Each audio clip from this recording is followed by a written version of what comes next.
J'ai envie de répondre sur le Tibet. Ouais. Vas-y, vas-y. Qui c'est qui avait parlé du Tibet? Oui. Peut-être reformuler la question ou... Non, vous avez dit que oui. la Chine n'était pas en guerre contre le Tibet. Bien sûr. Et c'est parce que les médias occidentaux vont... Tout à fait. Alors, à ma connaissance aujourd'hui, il n'y a pas d'organe de presse qui prétend qu'il y a une guerre au Tibet. Non. Par contre, certains prétendent qu'il y a une forme d'oppression des Tibétains par l'État chinois. Ça oui, c'est quelque chose qu'on entend et qui est même assez courant. C'est une vieille histoire, le Tibet, puisqu'en fait, le Tibet a été intégré dans l'Empire chinois à l'époque des Yuan, c'est-à-dire de la dynastie mongole. Parce que les Mongols, bon, qui au départ avaient une religion un peu solaire, on va dire, se sont intéressés au bouddhisme tibétain, qui n'est d'ailleurs une branche particulière du bouddhisme. Entre parenthèses, le bouddhisme lamaïque, celui du Dalai Lama, c'est 1% des bouddhistes dans le monde, il faut le savoir. Ça n'empêche pas de parler au nom du bouddhisme, mais enfin c'est une histoire entre bouddhistes, on s'en fout. L'interpénétration, je vais l'appeler comme ça, entre le Tibet et la Chine, c'est une histoire multiséculaire. Ça, c'est le premier point. Et le Tibet a effectivement fait partie de l'Empire chinois. Donc la légitimité de l'État chinois à considérer que le Tibet fait partie de la Chine, elle est inscrite dans l'histoire. Après, on peut discuter, parce qu'il y a eu des moments où le Tibet a pris une certaine autonomie, voire une certaine indépendance. En réalité, le seul moment où le Tibet a vraiment été soustrait à l'autorité de l'État chinois, c'est le moment qui est situé entre l'effondrement de l'Empire Qing en 1911, d'accord, et le rétablissement de la souveraineté chinoise sur le Tibet en 1951. En gros, une quarantaine d'années. Pourquoi? Parce que dans cette période, l'État chinois est en état d'implosion, il est délabré, dépecé, en fait, il n'existe plus. Il n'y a pas d'État chinois unitaire, en fait, entre 1911 et 1949, pour être précis. Donc, à partir du moment où vous n'avez pas d'État chinois digne de ce nom, je ne fais pas l'histoire de la Chine de 1911 à 1949, dans vous, ça serait un peu long, mais enfin, un État qui est complètement à la rue ne peut pas effectivement exercer sa souveraineté sur toutes les parties de son territoire, et c'est pour ça que le Tibet, à ce moment-là, se retrouve dans une situation d'indépendance. Sauf que, attention, indépendance toute relative, puisque les Anglais débarquent. Les Britanniques partent de l'Himalaya, ils sont dans l'Empire des Indes, et ils s'installent au Tibet. Et il y a une sorte de protectorat anglais sur le Tibet, à ce moment-là, qui donne l'impression que le Tibet est indépendant, alors qu'en fait, il est plus ou moins, parce que le Dalai Lama et l'aristocratie tibétaine ne sont pas dupes en fait, de ce qui se passe dans le giron de l'Empire britannique. En 1951, bien sûr, l'État chinois reprend possession du Tibet. Mais en 1951, il n'y a pas de guerre, c'est pas vrai. Il y a une occupation, une réoccupation du Tibet par une armée chinoise qui essaie évidemment de la République populaire de Chine. Mais le Dalai Lama fait de grandes embrassades avec Mao Zedong. Il sera un ami d'ailleurs de Mao Zedong jusqu'en 1959, à tel point que l'armée populaire de libération, quand elle entre dans Lhasa, elle va avoir les moines, alors pas.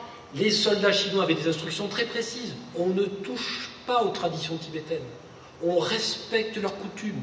À tel point d'ailleurs que le système féodal abominable, qui était celui des Dalai Lama, qui est un système féodal esclavagiste, comme il faut le dire, où 95% de la population était composée de serfs, analphabètes, et il y a une espérance de vie de 30 ans. Ce système est maintenu par respect pour les traditions tibétaines. Bon, on fait quelques réformes, si vous voulez, on commence à faire quelques réformes, mais en fait, les communistes chinois comprennent bien que, vu l'état social de ce pays, on ne va pas pouvoir faire une révolution communiste tout de suite, parce que les conditions ne sont pas prêtes. Donc de 51 à 59, Mao et le Dalai Lama sont copains comme cochons. Hein. Il y a même des images. Hein, le Dalai Lama avec Mao, etc. Et le Dalai Lama, sur la demande de Mao Zedong, est élu vice-président de l'Assemblée populaire nationale. Alors que les Tibétains ne représentent que moins de 1% de la population de la Chine. Il faut savoir que les Tibétains, il y en a 4 millions, hein, dont la moitié ne vit pas au Tibet. Déjà, il faut le savoir. Par contre, en 59, c'est une autre paire de manches. En 59, l'aristocratie tibétaine qui veut obtenir l'indépendance du Tibet se laisse acheter par la CIA. Ses troupes, les fameux guerriers Khampas, sont entraînés aux États-Unis. Il y a des images d'archives. J'ai un ami documentariste, celui qui a fait plusieurs documentaires sur la Chine, qui les a montrés. Certaines peut-être sont accessibles, qui montrent les guerriers Khampa s'entraînant aux États-Unis. La CIA a pris en main, en fait, un indépendantisme tibétain qui n'existait pas, et c'est l'insurrection de 59, à laquelle le Dalai Lama n'a pris aucune part. C'est pas du tout lui qui a organisé ça. Par contre, l'armée chinoise intervenant pour régler leur compte aux insurgés de l'aristocratie tibétaine, avec la complicité évidemment de la CIA, le Dalai Lama s'enfuit en Inde, et c'est là que commence la saga du Dalai Lama, grand maître spirituel du bouddhisme tibétain et chef d'État en exil. Il se trouve que je l'ai rencontré personnellement à Marseille en 1994, puisque j'étais à l'époque au fonctionnaire, et je l'ai accueilli lors d'une visite officielle. Alors je l'accueille à l'aéroport, on monte dans la voiture de fonction. J'avais demandé au service du protocole du Quai d'Orsay comment l'appeler. Il m'avait dit, vous l'appelez Sa Sainteté. Pas de problème. Fonctionnaire discipliné, je l'appelle Sa Sainteté. On m'avait dit, il faut 8 motards parce que c'est un chef d'État. 8 motards, ma voiture de fonction, qui était propre ce jour-là, ça tombe bien. Et on entre dans la voiture, et là il me dit, mais il n'y a pas très longtemps, le président de la République populaire de Chine, Jiang Zemin, est venu à Marseille. Je dis, oui, c'est exact, c'est marrant, là. Vous vous succédez, je lui dis, une pointe d'humour. Bon. Il me dit, mais il n'y a pas eu des manifestations pro-tibétaines? J'ai dit, ben non. Et il me dit, pourquoi? Ben on les a interdites. Petite anecdote amusante. Ma rencontre avec le Dalai Lama. Je n'ai pas pu m'empêcher de sourire, bien sûr. Connaissant un peu l'affaire dont je vous ai parlé, 51, 59, etc. Alors, après 59, évidemment, on met fin au système féodal. Les serfs ne sont plus des serfs, ils sont alphabétisés, et le Tibet, je crois, va beaucoup mieux. Alors, il y aura ensuite des sortes de sursauts indépendantistes, des moines un petit peu excités, une partie de la jeunesse, etc. Il faut dire aussi, alors là, à la décharge du régime maoïste, que durant la révolution culturelle, il y a eu beaucoup de dégâts, mais qui ne venaient pas des Chinois. Ce sont des étudiants, enfin des Chinois, Han.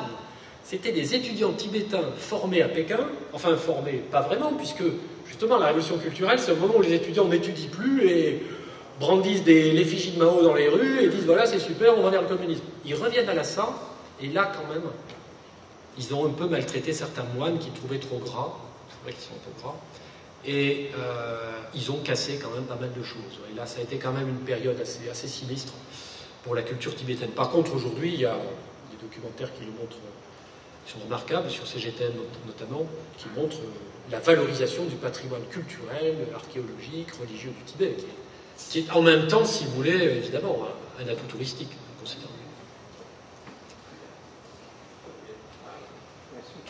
Oui. Ben écoutez,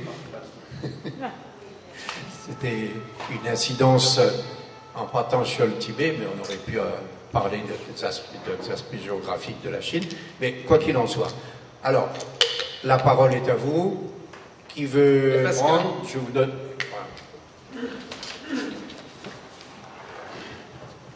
Oui, Bruno, excuse-moi, j'ai eu 5 secondes d'inattention parce que je cherchais Foé et Colo sur Internet. T'as pas parlé, enfin je crois que tu n'as pas parlé de Taïwan.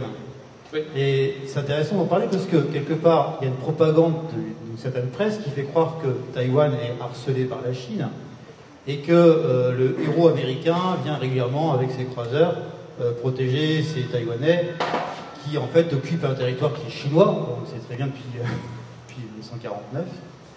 Donc ça serait bien peut-être que tu rectifies un petit peu la vision des médias pro-américains ou occidentaux sur cette guerre que se livrent effectivement les impérialistes américains et les Chinois qui défendent leur territoire dans la zone.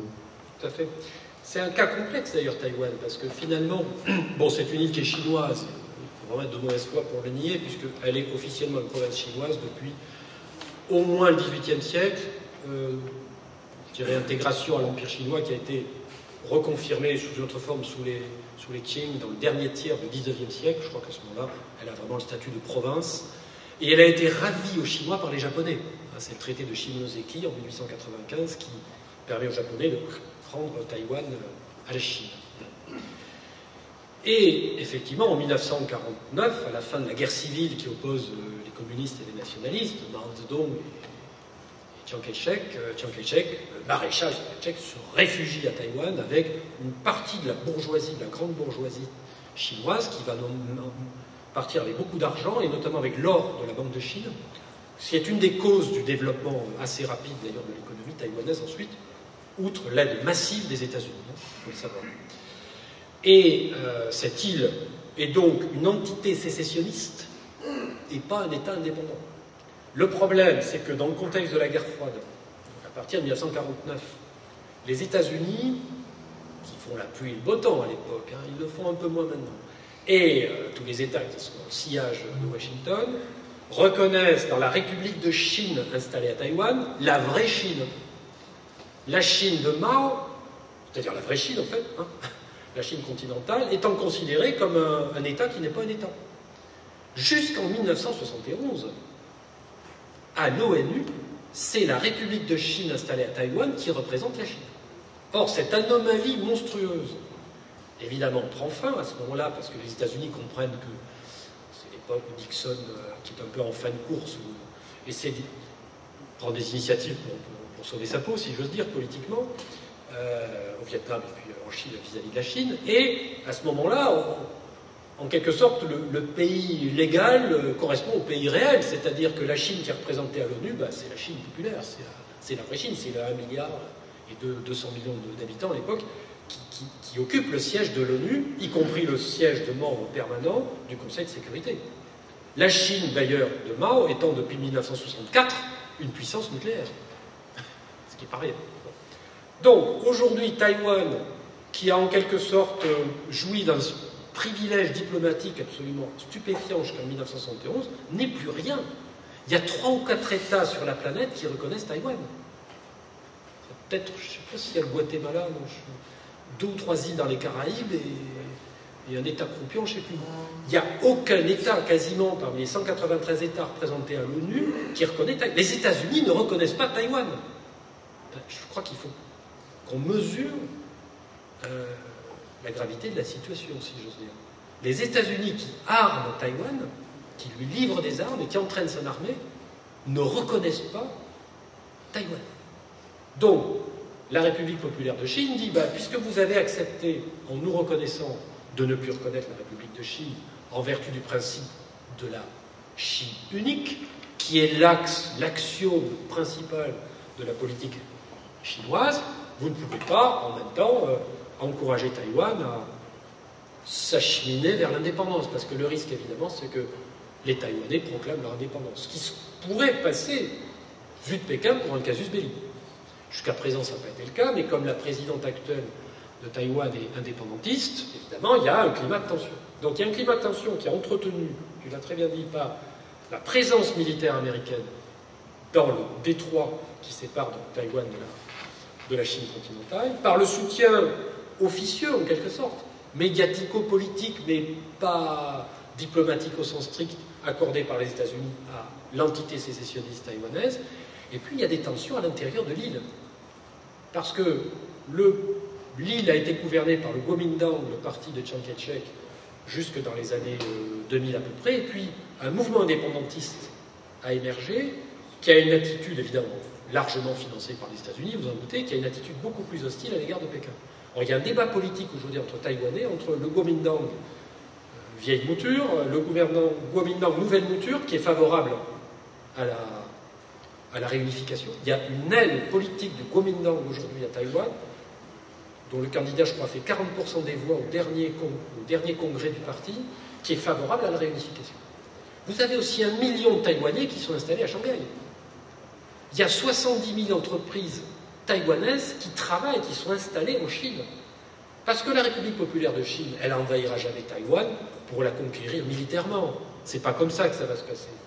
Elle ne cède pas sur le principe de la Chine unique, elle veut la réunification, et elle entend faire la réunification de manière pacifique, en comptant évidemment sur une prise de conscience dans l'île elle-même de la réalité. Bon, à un moment donné, les relations étaient tellement bonnes entre Taïwan et la Chine qu'on avait fait un pont aérien. Et beaucoup de Taïwanais sont allés voir leur famille en Chine, réciproquement. Ça a été un grand moment, un peu comme quand les deux Coréens, vous savez, ont fait la même chose, les gens se sont retrouvés, formidables, etc. Et puis, beaucoup de touristes. Les Chinois, ils adorent faire du tourisme, ils sont tous rués sur les sites touristiques taïwanais, ça a été formidable. Après l'élection de la présidente indépendantiste, terminé. Le tourisme taïwanais, évidemment, a pris le bouillon. Bon, ça ne ruinera pas Taïwan, mais c'est très complexe cette affaire-là, parce que juridiquement, Taïwan, en fait, n'est pas un État, que les États-Unis en font, en réalité, une sorte de bastion avancé, d'avant-garde, d'avant-poste impérialiste à quelques kilomètres des côtes chinoises, et que les Taïwanais, d'une certaine façon, sont pris en otage par la politique impérialiste. Et sur le passeport d'un citoyen taïwanais, il est écrit République de Chine. Oui, bien sûr. En fait, c'est un État autoproclamé, si vous voulez. Voilà. Comme en Somalie, vous avez 2 ou 3 États, en Libye, pareil, voilà, c'est un peu pareil. Vous avez des États comme ça. Vu le... Pardon, Patrice. Vu le temps, je regarde le timing. Je vous ai proposé, donc, on va réagir sur l'intervention de Guy. Et ensuite, je vais laisser un petit moment pour les 3 orateurs se croiser les discussions entre eux. Ce serait intéressant de voir. Je reconnais. Je le dis, c'est la première fois où les 3 interviennent en même temps, dans ce cadre. Donc, voilà. Et après, je ferai une petite conclusion. Alors, je voudrais prendre des noms, enfin des personnes qui veulent intervenir. On va faire assez vite. Donc, il y a Clément, Santef, toi-même, ensuite Philippe, après... Bon, on s'arrête là, on prend les 4, d'accord? Ok. Alors, je commence par Clément.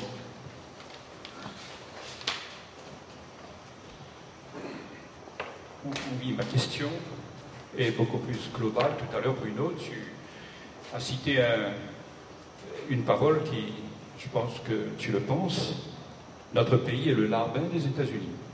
Oui.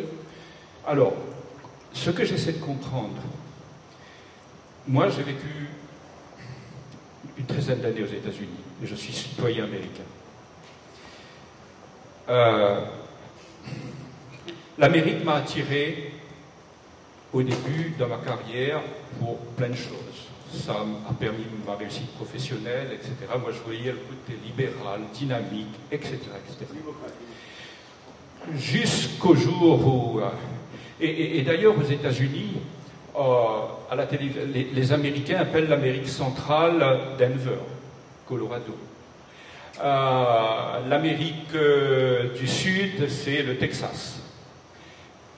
Juste un petit peu pour situer le niveau de connaissance des Américains, de l'Américain moyen et de son intérêt surtout pour la politique étrangère des États-Unis.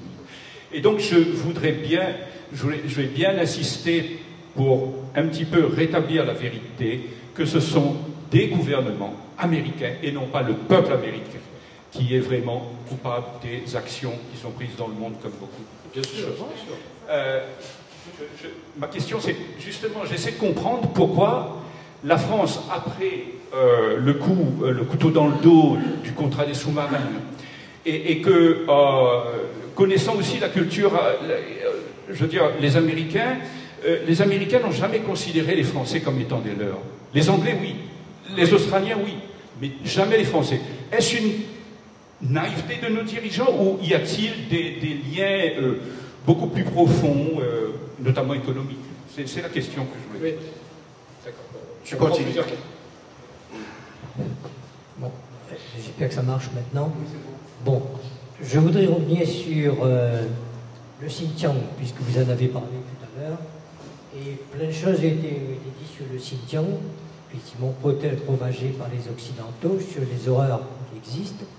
J'ai moi-même eu l'occasion d'aller dans le Xinjiang et j'ai pu constater effectivement qu'il y a des Chinois, on parle de civilisation, mais je constate effectivement, quand on est dans le Xinjiang, on n'a pas l'impression d'être en Chine.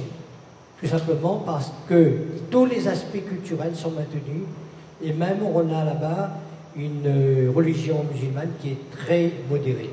Et on peut constater effectivement que tout le patrimoine culturel est sauvegardé. Alors la question que je voulais vous poser, est-ce que ce qu'on dit sur les camps de concentration, on stérilise effectivement les hommes ouïghours, est-ce que c'est une réalité ou pas? Je voudrais quand même juste une petite question. par rapport à ce qui est propagé effectivement par les Occidentaux et par les Américains, et qui fait que nous, les Chinois, enfin, je suis quand même métissé, mais les Chinois sont mal vus dans le monde, c'est ce que l'on dit sur la propagation du Covid, par exemple, puisqu'on dit, on donne la responsabilité à la Chine. Ça fait déjà pas mal.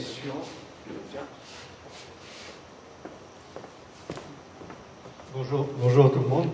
J'ai demandé à Patrice de chercher 2 images tout à l'heure parce que ça touche un petit peu au niveau transversal notre responsabilité.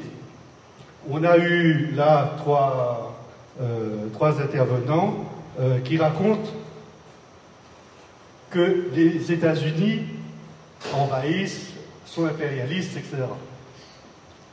Mais pourquoi ils sont capables? Parce qu'il y a une certaine passivité de notre côté. Cette fille a tenu un exposé devant le Congrès du Sénat, le Congrès américain. Et c'est son exposé sur ce qui s'est passé au Koweït. Et elle explique qu'en larmes, qu'elle est partie au Koweït rendre visite à sa sœur, qui venait d'accoucher, et elle a vu l'armée irakienne entrer dans les maternités. Ils ont tiré sur les bébés dans les couveuses. Ils ont pris les couveuses et laissé mourir les bébés sur le sol froid. En pleurs. Au début du débat qui devait se conclure par le vote, oui ou non, des Américains pour engager la guerre au Koweït. Est-ce que quelqu'un qui entend ça vote non? Ils ont pris les couveuses et ont laissé mourir les bébés sur le sol froid. Il s'avère que cette jeune fille était la fille de l'ambassadeur koweïtien aux États-Unis et que son discours a été rédigé par une agence de communication américaine payée par le Congrès pour orienter le vote des députés et des sénateurs américains. C'était un coup monté pour justifier l'intervention américaine. Mais ce n'était pas le seul. Colin Powell l'a déclaré dans son bouquin, dans sa biographie. J'ai été trompé par la CIA. Colin Powell, c'est pas n'importe qui. Dans l'histoire américaine, un noir, chef d'état-major des armées, secrétaire d'État, c'était le seul qui avait la double casquette de noir en tant que noir. Il n'y est pas allé en agitant la fiole chimique et en disant qu'il y avait des armes de destruction massive. Il n'y est pas allé le nez en l'air à l'ONU quand il a fait son discours. Il savait très bien qu'il y avait de la manipulation. Il a pris ses précautions. Il est allé à la CIA, il s'est déplacé. Et il a rencontré les analystes. Il savait que le chef de la CIA avait éliminé parmi les analystes tous ceux qui auraient pu dire la vérité. Ils étaient occupés ailleurs, ils n'étaient pas dans l'agenda. Donc il ne restait qu'une partie des analystes qui lui ont donné des informations. Et il a fini par dire « C'est une tâche sur ma carrière. Cette affaire, je m'étais trompé par la CIA. » Et là récemment, Tony Blair, qui dit qu'il s'est laissé... Il a répondu à la pression des Israéliens.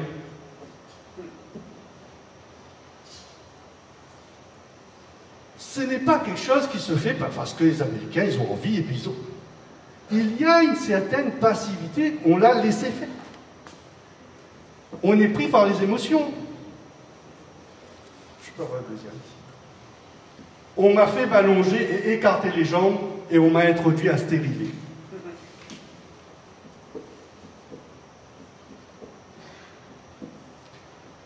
Cette phrase est passée sur tous les réseaux sociaux. Je parle des réseaux sociaux parce que c'est le plus important dans la communication actuellement, parce qu'en réalité, elle était dans un article de ce cher journal de gauche, Libération. C'est Libération. C'est Libé. Libé qui avait titré Ouïghours, un génocide en cours. Voilà. Et donc ça fait partie de la... Quand j'ai vu ça, j'ai retrouvé la même technique que les bébés de couveuse. Donc je ne dis pas c'est vrai, c'est faux, je ne sais pas, moi je ne suis pas. J'ai été ni au Koweït, ni dans le Xinjiang. Mais on a des personnes qui ont été et qui nous donnent des informations. Et j'ai surtout un doute intellectuel, une curiosité à se dire, quand je vois un truc comme ça fait appel à quoi? Ça fait appel à nos émotions pour nous empêcher de réfléchir. Bien sûr, c'est dramatique si c'est vrai. Et je dirais, bien sûr, c'est dramatique si c'était vrai. Mais je n'en sais rien. Et en revanche, je me dois d'y réfléchir. Et comment y réfléchir quand je parle des réseaux sociaux? On est abreuvé d'une agence américaine de communication payée par le Congrès pour influencer le vote des congressistes.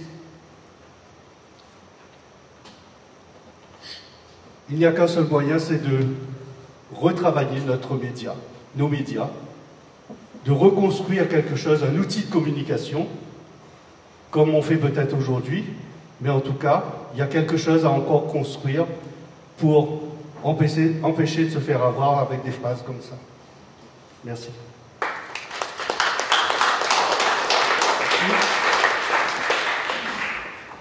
Oui. Oui, les questions qui ont été posées tout à l'heure. Alors, sur les États-Unis, bien sûr, c'est pas le peuple américain le problème. Ce sont ces élites, comme on dit, enfin, si on peut appeler ça des élites, enfin, ceux qui tiennent le pouvoir, en tout cas économique, politique et médiatique. Il est très clair que c'est un pouvoir très concentré, très oligarchique, où l'argent est roi, et effectivement, je pense que le peuple américain, il est largement manipulé, voilà, quand il n'est pas lui-même opprimé. Parce que la condition des Afro-Américains, quand même, et des couches pauvres de la population n'est pas très enviable aux États-Unis. C'est quand même un pays qui a un PIB par habitant très élevé, mais où 20% de la population doit recourir à l'assistance alimentaire. C'est un pays où vous avez 25% des prisonniers de la planète. Vous avez 1 millier de personnes qui sont tuées par balle par la police chaque année. Et je ne parle pas des autres formes de violence. Où 30% de la population est atteinte d'obésité, où la malbouffe et le gaspillage sont systématiques. 60% de la production alimentaire aux États-Unis est jetée. Enfin, c'est quand même une société un peu malade, il faut le dire. Voilà, et certainement pas un modèle à imiter. Alors, il n'y a pas de modèle à imiter. Moi, je ne suis pas du tout pour que nous imitions le modèle chinois. D'ailleurs, les Chinois ne le souhaitent pas spécialement. Je suis pour que nous considérions les choses avec objectivité et tirions des enseignements de l'expérience des autres dans la mesure où c'est possible.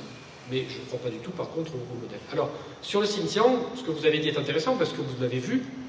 Moi, je ne suis pas allé au Xinjiang, mais j'ai vu beaucoup de reportages, documentaires, témoignages, j'ai beaucoup lu sur la question. Je suis allé au Yunnan, qui est une province très intéressante aussi, dans sa dimension pluriculturelle. L'islam est omniprésent en Chine. La Chine est un pays où l'islam est très présent. Non pas par l'importance de la population musulmane, qui est de l'ordre de 30 à 40 millions maximum, mais par sa présence culturelle, à travers donc, la présence notamment dans les centres-villes de cette population Hui, les Hui étant l'ethnie, la communauté musulmane la plus importante en Chine, qui est très présente dans les centres-villes. Vous avez beaucoup de magasins halal. Il y a 35 000 mosquées en Chine, dont 22 000 au Xinjiang. Le gouvernement chinois paie lui-même, il affrète des avions pour permettre aux Ouïghours de confession musulmane d'aller faire le Hajj.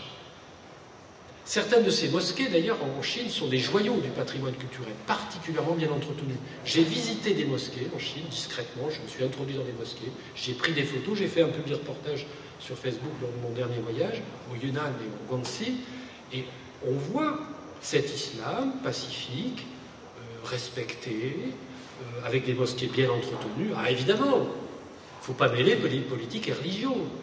La littérature d'inspiration wahhabite, la littérature takfiriste, djihadiste, est interdite en Chine. Mais tant mieux, enfin un pays qui a compris le danger que représentait cette idéologie mortifère et qui, tout en respectant la confession musulmane, la religion musulmane, combat les dérives sectaires dont certains, effectivement, sont coupables. La Chine ne combat pas les Ouïghours, elle défend les Ouïghours. Elle défend les Ouïghours et tous les Chinois, d'ailleurs, quelle que soit leur origine ethnique, contre le terrorisme et le séparatisme qui ont causé des centaines de morts entre 2009 et 2014. Je me suis rendu à la gare de Kunming, capitale du Yunnan, il y a 2 ans, où 41 Chinois ont été assassinés à l'arme blanche par des terroristes ouïghours. La Chine ne pouvait pas laisser le Xinjiang se transformer en champ de bataille offert là, à la discrétion de toutes les tendances, toutes plus sectaires les unes que les autres, du djihadisme ouïghour. Enfin, le fameux parti islamique du Turkestan, qui est la principale organisation séparatiste ouïghour, c'est la branche ouïghour d'Al-Qaïda tout de même. Alors, la répression du terrorisme ouïghour et du séparatisme djihadiste en Chine, elle est réelle. Il y a une répression. Et il y a probablement plusieurs milliers de prisonniers. Dans le livre blanc sur la sécurité au Xinjiang, publié en mars 2019, le gouvernement chinois dit qu'il a arrêté et puni 29 000 personnes. Voilà, suite aux attentats meurtriers qui se sont déroulés entre 2009 et 2014. Oui, il y a des prisonniers. Mais ça n'a rien à voir avec ce million de captifs qui seraient dans des camps de concentration. Non, là, il y a une confusion énorme. Il y a à côté des camps d'internement pour des terroristes ou terroristes présumés qui sont incarcérés après décision judiciaire, il y a quelque chose qui n'a rien à voir. Ce sont des centres de formation professionnelle dans lesquels, effectivement, plusieurs centaines de milliers de jeunes Ouïghours, depuis plusieurs années, font des séjours de 1 mois, 2 mois, 3 mois ou 6 mois.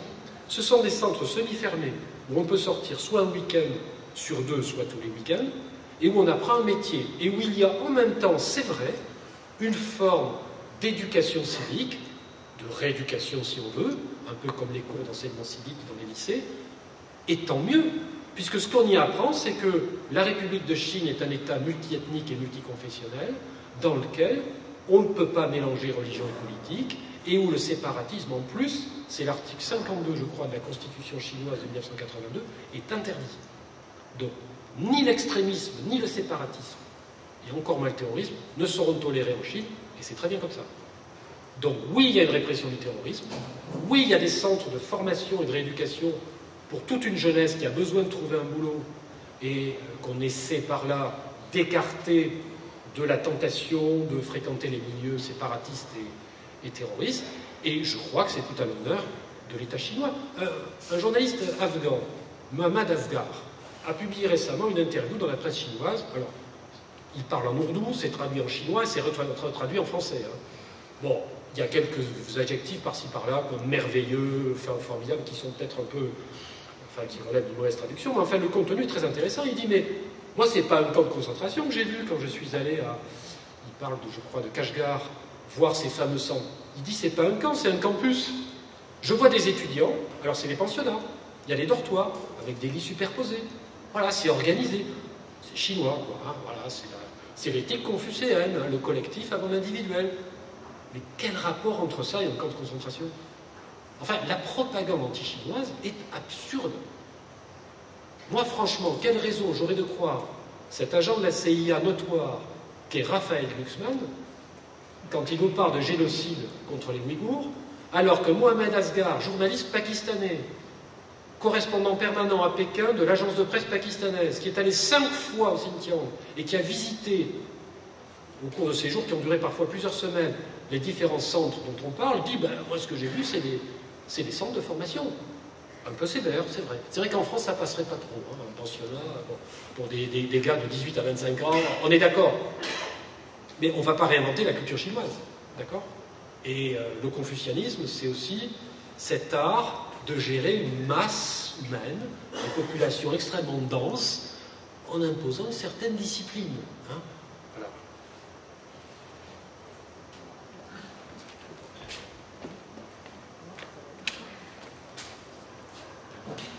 Bien, faudra beaucoup de temps pour aborder toutes les questions. Je voudrais, pour ma part, faire une remarque concernant Taïwan.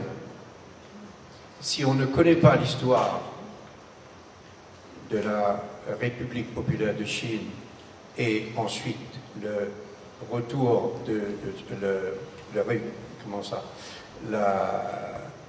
le repli la fuite plutôt de Chiang Kai-shek à Taïwan et sa décision, je pense qu'on ne comprend pas ce qui se passe. Alors, une seule chose pour vous dire, que quand Chiang Kai-shek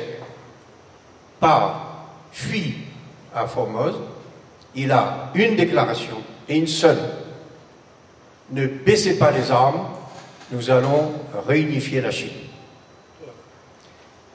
Et pendant tout le temps qu'il était là, et après, le Kuomintang, qui est donc son mouvement, a comme principe la réunification de la Chine. Et jamais le Kuomintang n'a demandé l'indépendance. Ce qui fait que... Hein? Oui, tout à fait. Oui. Bon, ce qui fait que le Kuomintang et aujourd'hui le Parti communiste chinois se retrouvent sur l'unité de la Chine. Vous êtes d'accord? Oui. Bien. Et donc ce qui fait que quand vous voyez la fête nationale à l'époque nationaliste, c'était le 10 octobre, et que la fête nationale chinoise, c'est le 1er octobre. Du coup, ils ont fait le lien du 1er octobre jusqu'au 10 octobre, il y a la fête pour tout le monde. Et j'ajouterais que le personnage de Sun Yat-sen, le fondateur de la République populaire de Chine, de la République de Chine, premier président, éphémère président de la République de Chine, est un personnage que la République populaire de Chine a quasiment divinisé, exalté, si vous voulez, l'héritage de Sun Yat-sen. Voilà. Donc Chiang Kai-shek a été, voilà, je dirais, le disciple infidèle. Absolument. Donc révision par rapport à l'histoire et tout. Donc le Parti communiste chinois considère que la première République de Chine avec Sun Yat-sen et donc est positif par rapport à la féodalité auparavant. Et c'est ainsi qu'on peut comprendre que sur Taïwan, il y a un noyau, bien évidemment, un courant politique qui n'est pas d'accord avec la réunification. Mais sur le fond, vous avez vu, pour ceux qui suivent l'histoire, que le Kuomintang vient de décider il a fait un congrès pour les remplacements et tout, et il a réaffirmé. Et ce qui fait que la dame qui est au pouvoir actuellement, elle a fustigé les dirigeants du Kuomintang. Je crois qu'il y a un fond historique, politique et tout, et qu'on ne peut pas remettre en cause. La Chine, c'est pas un gouvernement, ce n'est pas un pays qui date de 50 ans ou de 100 ans. C'est des millénaires. Les gens fonctionnent ensemble, il y a une culture et tout ça. Donc, je mets de côté ça, c'est pour vous faire dire cette remarque. Il faut approfondir les choses, sinon on va rester au niveau de l'émotion. Ce matin, il y a une question qui a été posée concernant l'Afghanistan. Et on disait, mais comment ça se fait que le pouvoir afghan n'a pas été capable d'arrêter les quelques talibans qui étaient en train qui voulaient prendre le pouvoir? J'ai expliqué qu'il y a eu un accord à Doha le 29 février 2020 et qui mettait en avant les talibans. Les talibans qui étaient reconnus par personne et qui n'est pas encore reconnu d'ailleurs. Mais ce sont les États-Unis qui ont fait des talibans leur interlocuteur privilégié. Et le gouvernement afghan a été contraint d'accepter, mais jamais le gouvernement afghan était en mesure de dire « ben non, je peux avoir une politique différente ». Et les militaires afghans qui ont été formés par les Américains, ben, le doute s'est emparé. Qui a raison? Qui a raison? Les talibans sont alliés des États-Unis et ils progressent. Et vous avez le gouvernement légitime qui est complètement largué. Je vous signale que le 29 février, lorsqu'il y a la signature à Doha, le lendemain, le 1er mars, les talibans recommencent la violence et les conflits. Les États-Unis auraient pu dire « Stop, j'arrête, vous avez enfreint les règles. » Mais non, ils laissent faire. Et j'ai extrait d'un article du journal La Croix qui parle du camp militaire américain Bagram. Et ce qui est intéressant, c'est que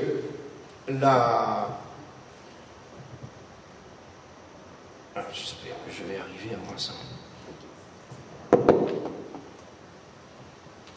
C'est trop important, je vais vraiment vous donner ça. Voilà, très bien. Et que dit le journal La Croix? Le journal La Croix dit, donc 5 mois après la signature de Doha,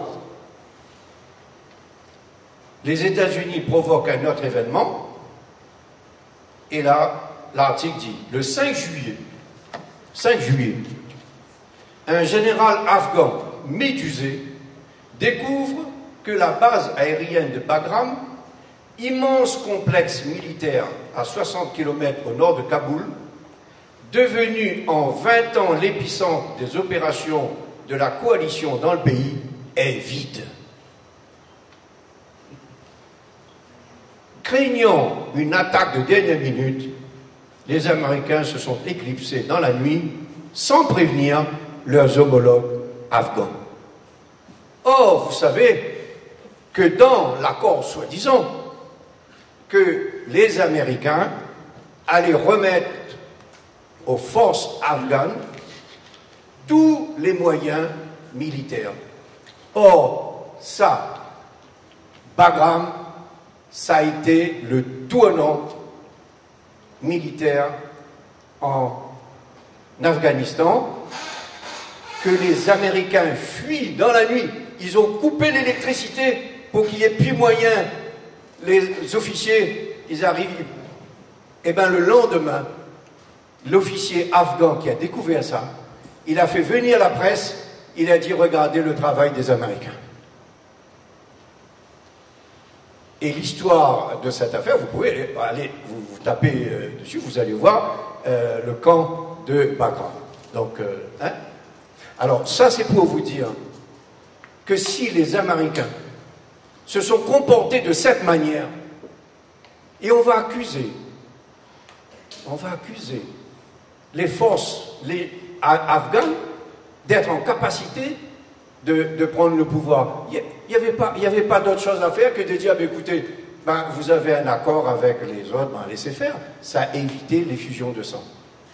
Ceci dit, actuellement, la semaine dernière, le représentant des ministères des Affaires étrangères afghans, il a formulé une réflexion qui pour moi était intéressante. Et il disait au fond, nous aurions dû discuter entre Afghans, c'est-à-dire talibans et Afghans, pour pouvoir éviter la fuite des cerveaux, des capitaux, etc. Et on aurait trouvé une stabilité. Voilà. Donc, il raconte ça la semaine dernière, mais c'est exactement ce qui aurait dû se faire avant, à condition que tout le monde était associé à l'accord. Mais là, c'était un accord États-Unis et talibans. Ce sont les États-Unis qui ont donné aux talibans le code de respectabilité qu'ils n'avaient pas à ce moment-là. Voilà. Maintenant, on arrive à un terme de nos échanges. Oui. Quel est l'intérêt justement que les Américains J'ai écrit 4 articles, dont 3 publiés dans la presse ici. Je regrette que les autres journalistes n'ont rien fait, mais ça aussi, c'est aussi la paresse, à mon avis.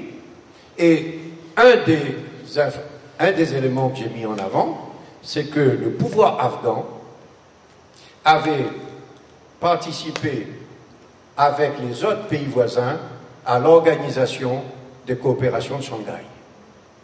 Et donc, vous savez, à ce moment-là, le Pakistan et l'Inde avaient été intégrés comme membres à part entière de l'organisation de sécurité Shanghai, de coopération Shanghai, et l'Afghanistan était membre associé, observateur en attendant. Je pense que les États-Unis ont fait payer aux dirigeants afghans cette position. Mais il n'y a pas que ça. C'est que dans la réflexion aujourd'hui des Américains de remettre en cause toute les 50 ans de politique d'ouverture de Nixon avec la Chine, il y a un peu plus que ça. C'est, à mon avis, ils pensaient utiliser les talibans comme moyen de pression sur les populations de l'Asie centrale, y compris donc de la Chine, le Xinjiang, etc., et également